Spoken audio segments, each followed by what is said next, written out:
I don't know if they would want to refresh the MacBooks annually. When do you think the M2 chip will come? Do you think it's going to be a 2-year release cycle or 1 year, or how do you think Apple's going to work that? That's a good question. I don't know. I guess it all really just comes down to how they brand it, really. They could call the next chip that comes out this summer the M2 if they wanted to. But, I would say... I mean that, like, next generation, not just an extra GPU. Yeah. Well, if if it's anything like the iPhone silicon, it's usually once a year, right? It's typically A12, A13, and then in the middle you got A13X, A12X. The reason why those refreshes are annual is because the devices that they're mainly shipping on have annual refreshes. There's no like organized refresh schedule for Macs, pretty much. I mean, we're used to getting about a new MacBook Pro every year, about a new... Sometimes every 6 months. Yeah, sometimes it's every 6 months, sometimes it's 18 months. Like, I think between the 2016 and the 2017 MacBook Pros, that was like 16 months. Something like that. It was... Because it was from October to, like, July of the next year. Maybe it was June. It was June, WWDC. But anyway, like, we don't have, like, this organized refresh schedule for Macs.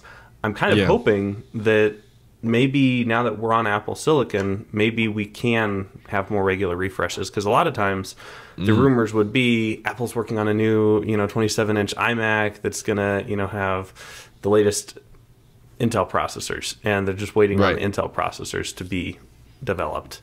And so maybe that's part of it, but as of right now, we don't have like a regular refresh schedule for anything. So it's true, and it's annoying because I think Apple develops their own hardware improvements between another new keyboard or the trackpad of some kind or upgrades, and they want to get those out, but then they try to time them with Intel launches, which are very sporadic and all over the place. With, here's their new CPUs, or their new CPUs aren't ready yet, and these new CPUs don't support Wi-Fi 6, so they don't have Wi-Fi 6 yet, but these then we're going to update them when they do. 32 gigs of RAM, so we have to only have 16 gigs on the Pros. And that's why you had all these mid-cycles. I remember in 2019, we had the 15-inch MacBook Pro refresh that came out in May, and then we had the 16-inch MacBook Pro that came out in October.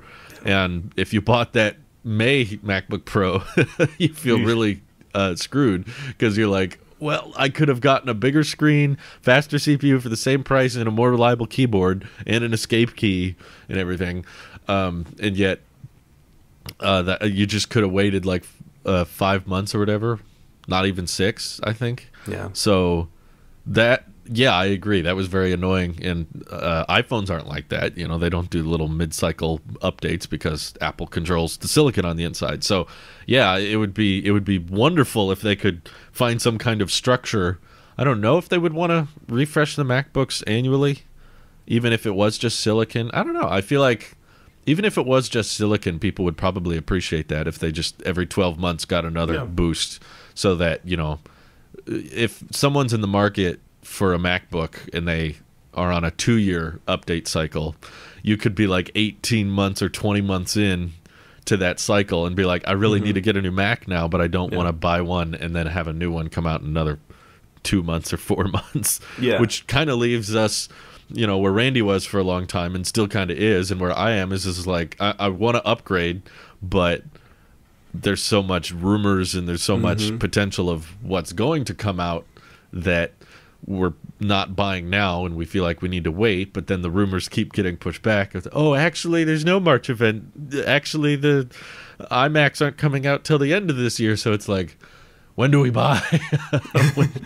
we never know. Eventually, you just got to bite the bullet and just accept that, okay, this is good enough for my needs, and I'll accept it now.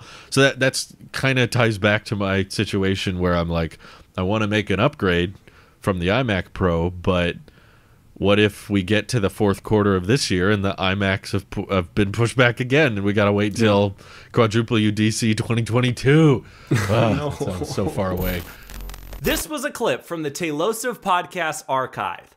If you want more content like this, hit the subscribe button. And of course, hit that like button to ensure that a Google Pixel sheep has one more tear fall from their eye.